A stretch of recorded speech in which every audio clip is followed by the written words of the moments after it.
Hi hello నమస్తే welcome to my channel భయ్య. ఈ ఛానల్ కొత్తగా చూస్తున్నట్టయితే ముందుగా సబ్స్క్రైబ్ చేసుకోండి. అలాగే నేను చెప్పే వీడియో వస్తే మాత్రం అందరికీ స్టార్ట్ చేయండి భయ్య.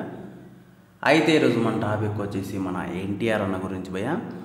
నిజంగా నేను ఫ్యాన్స్ని చూశాను, కానీ ఈ రేంజ్లో సెలబ్రేషన్ చేసే ఫ్యాన్స్ మాత్రం ఒక్క ఎన్టీఆర్ అన్నకే ఉన్నారని మాత్రం ఖచ్చితంగా చెప్పగలను భయ్య.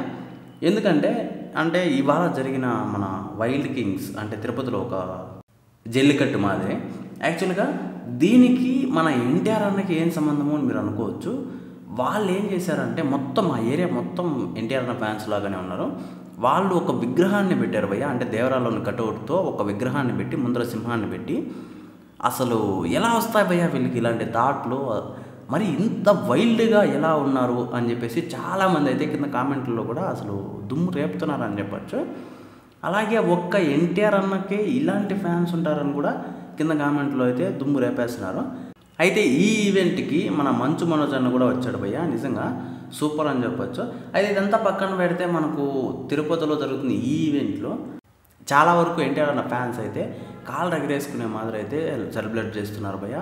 అసలు ఎక్కడ తగ్గేదే లేదు అన్నట్టుగా చేస్తున్నారు.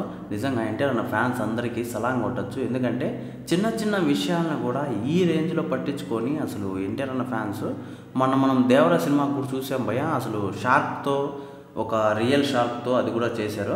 అలాగే బోట్లతో చేశారు ఎన్టీఆర్ అన్న అని చెప్పేసి, చాలా చోట్ల లైట్లతో చేశారు, కార్లతో చేశారు. అసలు ఇంత ఈ రేంజ్లో అంటే మనము చూసాం. చాలా వరకు రియల్ షార్క్తో చేయడం మాత్రం అది అందరికీ మైండ్ దొబ్బిందనే చెప్పారు. ఎన్టీఆర్ అన్నకు తప్ప ఇలాంటివి ఏ హీరోకి జరగవు. అంటే ఇంత రియాలిటీగా కూడా చేయగలరు ఏది ఉన్నా కూడా అని చెప్పేసి మన ఒక్క ఎన్టీఆర్ అన్న ఫ్యాన్స్ని మాత్రం చూస్తే అసలు హ్యాట్స్ ఆఫ్ చెప్పొచ్చు. అసలు వాళ్ళకి దండాలు పెట్టినా తప్పు లేదని చెప్పొచ్చు భయ్య. ఆ రేంజ్లో అయితే చిన్న ఇది కూడా సెలబ్రేట్ చేస్తారు భయ్య.